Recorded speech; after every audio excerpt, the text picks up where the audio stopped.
اعتقلت السلطات التركية سائق سيارة أجرة ضرب مواطنا مغربيا حتى الموت في اسطنبول بتهمة التسبب في الوفاة عن طريق الجرح المتعمد. وتوفي مواطن مغربي في اسطنبول الجمعة إثر اعتداء عنيف تعرض له من طرف سائق سيارة أجرة تركي رفض نقله لوجهته.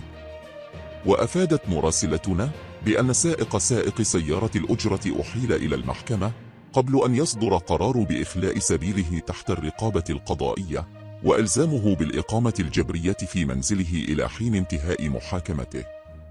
وانهال السائق على الضحية بالضرب أمام مرأى المرة وفق ما نقلته وسائل إعلام تركية استنادا لمقطع فيديو وثقته كاميرات مراقبة. إثر هذا الاعتداء سقط الضحية وارتطم رأسه بالأرض قبل أن يلفظ أنفاسه الأخيرة بالمستشفى حيث نقل على جناح السرعة. وبحسب رئيس تمثيلية المغاربة المقيمين في تركيا أيوب سالم فإن الضحية مقيم في تركيا منذ نحو 13 سنة وقد لقي حتفه بعد الشجار مع سائق التاكسي الذي رفض أولا نقله إلى وجهته قبل أن ينزل من سيارته وينهال عليه بلا الضرب عندما علم أنه أجنبي وفق تعبيره.